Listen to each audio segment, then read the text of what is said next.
कहानी की शुरुआत में हमें एक बीच पार्टी का सीन दिखाया जाता है जहाँ पर कुछ लोग पार्टी कर रहे होते हैं। उसी दौरान मिच उन सब का फोन रखवा लेता है जिससे वो लोग किसी का वीडियो बनाकर इंटरनेट पर न डाल सकें। फिर उन्हें एक अजीब सी क्रीपी चीज मिलती है जिसे वो लोग तोड़ देते हैं। वहाँ पर मौजूद सारे लोग रात भर काफी मस्ती करते हैं। फिर अगले दिन हम केली को देखते हैं जो सोकर उठती है। उसे वहाँ पर कुछ अजीब लगता है। इसी दौरान वहाँ कार में सोए हुए बाकी लोग भी उठ जाते हैं और यहाँ पर हम देखते हैं कि चैंडा उठते ही जोना को किस करने लगती है। इस पर वो उसे रोकता है और वो लोग टेबल पर सो रही मार्सा को जगाने की कोशिश करते हैं जो कि पूरी तरह से नेक्ड होती है और जागने के बाद उसे उल्टियां होने लगती हैं। तभी केली की नजर रेत पर बैठी हुई एक चिड़िया पर पड़ती है। इसे बैठे बैठे ही वो रेत अपने अंदर समा लेती है। ये देखकर केली बहुत घबरा जाती है और वो मार्सा को रेत पर पैर रखने के लिए मना करती है, लेकिन मार्सा काफी परेशान होने की वजह से ध्यान नहीं देती और अपने पैर रेत पर रख देती है, जिससे उसके पैर रेत में फंस जाते हैं और वो उन्हें निकालने की काफी कोशिश करती है। इससे उसके हाथ भी उस रेत में फंस जाते हैं और वो डर कर चिल्लाने लगती है, जिसे देखकर वहाँ मौजूद सभी लोग शॉक्ड हो जाते हैं और वैंस उसे इस कंडीशन में देखकर रोनी के मना करने के बावजूद उसकी तरफ भागता है, लेकिन रेत में फंसने की वजह से वो गिर जाता है और चिल्लाने लगता है। तभी जोना उसकी हेल्प के लिए कार स्टार्ट करने की कोशिश करता है, लेकिन वो स्टार्ट नहीं होती। फिर मिच उसकी तरफ रस्सी फेंकता है जिसे पकड़कर वो सब बच सके, लेकिन अब बहुत देर हो चुकी थी क्योंकि वैंस को रेत पूरी तरीके से खा रही होती है और उसका चेहरा धीरे धीरे करके गलता जा रहा था। इससे उसे बहुत ज्यादा पेन हो रहा था और देखते ही देखते उसका पूरा शरीर रेत के अंदर समा जाता है और वहाँ पर मौजूद किसी को भी ये समझ नहीं आ रहा होता कि वहाँ पर क्या हो रहा है। अब तक ये लोग बहुत डर जाते हैं, जिसके बाद मिच उन सबको ये विश्वास दिलाने की कोशिश करता है कि वैंस भले ही मर गया है लेकिन वो सब ठीक ठाक है और यहाँ से बचकर निकल जाएंगे। इसके बाद वो जोना को कार स्टार्ट करने के लिए कहता है, लेकिन यहाँ पर काफी कोशिशों के बाद भी कार स्टार्ट नहीं होती।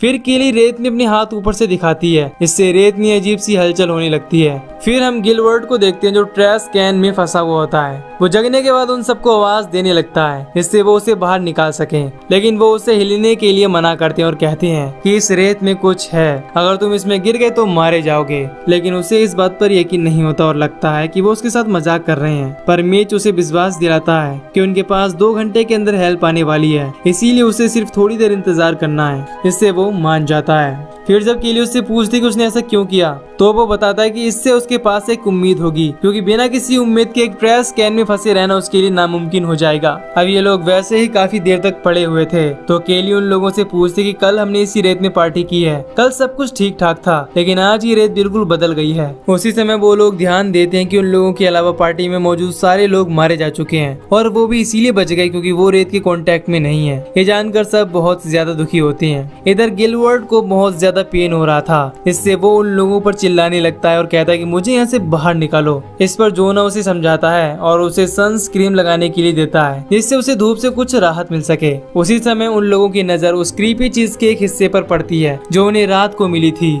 वो अब 2 टुकड़ों में दिख रही थी। इसे देखकर उन्हें पता चलता है कि वो एक अंडा था। इससे उन्हें ये बात कंफर्म हो जाती है कि इस अंडे से कोई ना कोई मॉन्स्टर निकला है और उसी वजह से रेत के संपर्क में आने से लोग मारे जा रहे हैं। इसके बाद उस मॉन्स्टर का आकार यानी कि साइज जानने के लिए केली हॉट डॉग फेंककर चेक करती है तो इस दौरान उन्हें पता चलता है कि वो काफी बड़ा है और दूर तक फैला हुआ है। जोना वहाँ जाने के लिए कहता है, लेकिन उसे चैंडा मना करती है और रोनी उसे समझाने की कोशिश करती है कि यहाँ पर काफी देर तक कोई नहीं आने वाला क्योंकि बाकी लोग जो गायब हैं उन्हें भी कोई देखने नहीं आया। इसके बाद जोना स्केटबोर्ड की मदद से आगे बढ़ना शुरू करता है और उसका ये आइडिया काम कर जाता है, लेकिन जब वो किसी तरह से टेबल तक पहुंचता है तो उसी दौरान उसका स्केटबोर्ड खिसकने लगता है। हालांकि वो संभलने की काफी कोशिश करता है, तभी रेत से कुछ खतरनाक रोए निकलने लगते हैं जो उसके पेट पर हमला कर देते हैं, लेकिन वो हिम्मत नहीं हारता और किसी तरह से टेबल पर चढ़ जाता है। पर उसी समय उसकी नजर अपने पेट पर पड़ती है जो बुरी तरीके से घायल हो गया था। इसे देखकर बाकी सब लोग बहुत डर जाते हैं, लेकिन वो दोबारा उठकर बैग में सामान चेक करने लगता है और उसे बैग में एक केला मिलता है जिसे वो खाने की कोशिश करता है, लेकिन इससे उसे उल्टियां होने लगती हैं और तभी सबकी नजर उसके पेट की तरफ पड़ती है जो पूरी तरह से सड़ रहा होता है और उसमें छाले पड़ने लगते हैं, जिसे देखकर वो भी बहुत ज्यादा डर जाता है। केली उसका हौसला बढ़ाती है और उसे बैग में मौजूद सामान सबको देने के लिए कहती है। वो एक एक करके सबको उसमें से ड्रिंक्स देता है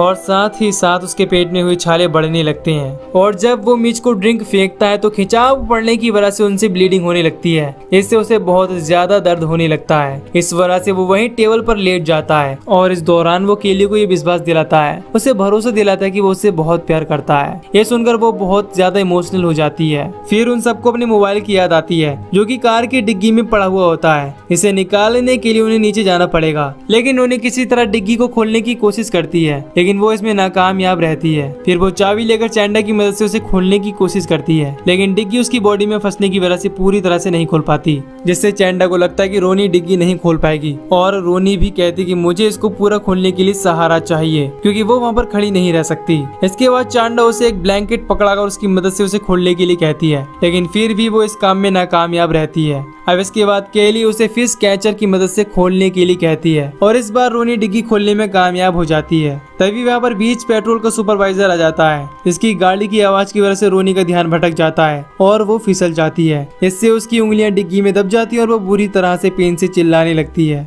इधर केली, गिलबर्ट और मिच उसे गाड़ी से उतरने से रोकते हैं और सारी चीजें समझाने की कोशिश करते हैं, लेकिन वो उनकी बात बिल्कुल भी नहीं मानता। उसे ऐसा लगता है कि उन लोगों ने ड्रग्स ले रखी है, जिससे वो उन लोगों के मना करने के बावजूद गाड़ी से उतर जाता है और रेत में चलने लगता है, जिसे देखकर वो सब हैरान हो जाते हैं, क्योंकि वो रेत उसे कोई भी नुकसान नहीं पहुंचा रही थी। फिर जब वो जोना के पास पहुंचता है तो उसकी पेट की हालत देखकर उसे काफी अजीब लगता है। इसके बाद वो गिलबर्ट को उस कैन से बाहर निकालने की कोशिश करता है, लेकिन वो उसे नहीं निकाल पा रहा होता। इसके बाद वो कहता है कि मेरी टीम आएगी और तुम्हें निकालेगी। इसके बाद जब वो रोनी की उंगली डिग्गी से निकाल रहा होता है तो वो इस बात पर काफी गुस्सा होता है कि कोई उसकी मदद क्यों नहीं कर रहा। इससे केली उस पर काफी गुस्सा हो जाती है। वो सुपरवाइजर उसे छोड़कर केली के पास पहुंच जाता है, जहाँ पर केली उसे बताने की कोशिश करती है कि उसके 2 दोस्त पहले ही मारे जा चुके हैं। अब ये जानकर वो उनकी डेड बॉडी के बारे में पूछता है। इसके बाद केली उसे बताती है कि इस रेत ने उनकी डेड बॉडी को पूरी तरह से खा लिया है। ये सुनकर वो काफी गुस्सा होता है और केली और मिच को नीचे बुलाता है। केली उसे समझाने की कोशिश करती है कि उनका वहाँ आना सेफ नहीं है, लेकिन सुपरवाइजर इसके लिए नहीं मानता और अपनी गन निकालने की कोशिश करता है। उसी समय उसकी चाबी रेत में गिर जाती है, इससे केली उठाने के लिए मना करती है, लेकिन इससे पहले वो चाबी उठाता उसके हाथ रेत में फंस जाती है और ये सब देखकर वो बहुत ज्यादा डर जाता है। उसी समय केली उसके हाथ में मौजूद पेपर स्प्रे देकर उसे रेत पर स्प्रे करने के लिए कहती है और जब वो उसे स्प्रे करता है और अपने हाथ वापस से निकालने की कोशिश करता है तो उसका हाथ अलग हो जाता है। इसे देखकर वो चिल्लाने लगता है और रेत में गिर जाता है। तभी केली उसके पास जाकर वो स्प्रे उठा लेती है और वो सुपरवाइजर देखते देखते रेत में समा जाता है। इसके बाद मिच कहता है कि उसे यहाँ से निकलने के लिए टॉवल चाहिए, क्योंकि अभी उसने देखा कि सुपरवाइजर अपने जूतों की मदद से रेत में चल सकता था। अब इसके बाद वो टॉवल्स लेने की कोशिश करता है, लेकिन रेलिंग गिरने की वजह से वो रेत में गिर जाता है और रेत से निकले बहुत सारे टेंटिकल्स उसका खून बुरी तरीके से चूसने लगते हैं और देखते ही देखते उसकी बॉडी को पूरी तरीके से खा जाते हैं। ये देखकर वो सब बहुत ज्यादा दुखी हो जाते हैं, लेकिन केली हिम्मत दिखाती है और वो चैंडा को रेलिंग उठाने के लिए कहती है। इसके बाद वो उसे एक और रेलिंग देती है और खुद भी वहीं से कार में कूद पड़ती है। वो वहाँ पहुँचते ही चैंडा को एक जोरदार पंच मारती है, क्योंकि पिछली रात उसी ने जोना को बहकाया था।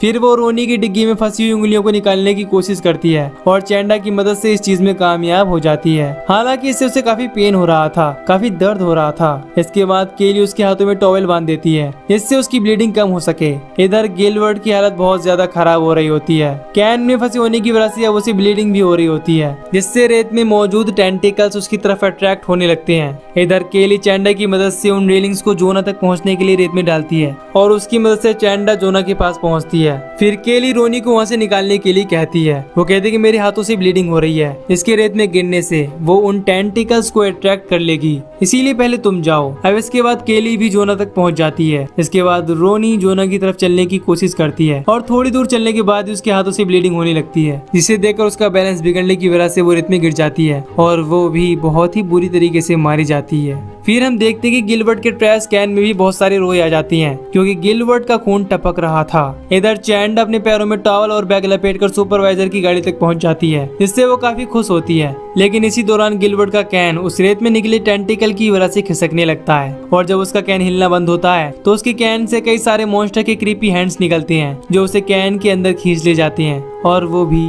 मारा जाता है। इससे हमें ये भी पता चलता है कि धीरे धीरे वो मॉन्स्टर बड़ा और स्ट्रॉन्ग भी हो रहा है। तभी वो मॉन्स्टर गाड़ी पर भी हमला कर देता है, जिससे चैंडा गाड़ी पर ही स्लिप हो जाती है और गिरने की वजह से बेहोश हो जाती है। इससे केली बहुत परेशान हो जाती है। इसके बाद बड़ी मुश्किलों के बाद चैंडा रात में जागती है और वो एयर बाथ टब की मदद से जोना को कार के अंदर बिठा लेती है। लेकिन जब केली कार के अंदर आती है तो उसी समय मॉन्स्टर उस पर अटैक कर देता है और गाड़ी का गेट बंद कर देता है। इसके बाद केली गाड़ी के ऊपर चढ़ जाती है। तभी उसे गैसोलीन का एक ऑयल कैन मिल जाता है, लेकिन जैसे ही वो उसे उठाती है वो मॉन्स्टर उससे कैन छीन लेता है। इसके बाद वो दूसरा टैंक उठाकर गाड़ी की चारों तरफ रेत में डालती है और लाइटर की मदद से वहां आग लगा देती है और ऑयल गिरने की वजह से उस मॉन्स्टर के ऊपर भी आग लग जाती है। इससे वो बुरी तरह से जलने लगता है। लेकिन जब वो गाड़ी के अंदर जाती है तो वो मॉन्स्टर गाड़ी का गेट खोलने की कोशिश करता है। केली गेट को बंद कर लेती है। फिर वो मॉन्स्टर धीरे धीरे शांत हो जाता है और उन लोगों को नींद आ जाती है। अगली सुबह वहाँ पर एक आदमी आता है जो उन्हें उठाता है और इस समय जब केली गाड़ी से बाहर निकलती है वो काफी डर रही होती है। लेकिन जब वो रेत में पैर रखती है तो उसे महसूस होता है कि अब मॉन्स्टर मारा जा चुका है। इससे वो दोनों गाड़ी से बाहर निकलती हैं और वहाँ से चली जाती हैं। इधर हम जोना को देखते हैं जो कि अब मर चुका होता है। फिर हमें दिखाया जाता है कि अब वो मॉन्स्टर समुद्र में है और शहर की तरफ बढ़ रहा है और यहीं पर ये मूवी खत्म हो जाती है। तो दोस्तों, अगर आपको इस मूवी की एक्सप्लेनेशन पसंद आई हो तो वीडियो को लाइक और चैनल को सब्सक्राइब कर दीजिए। बाकी मैं मिलूंगा आपसे न्यू वीडियो में। Till then take care, love you, bye bye.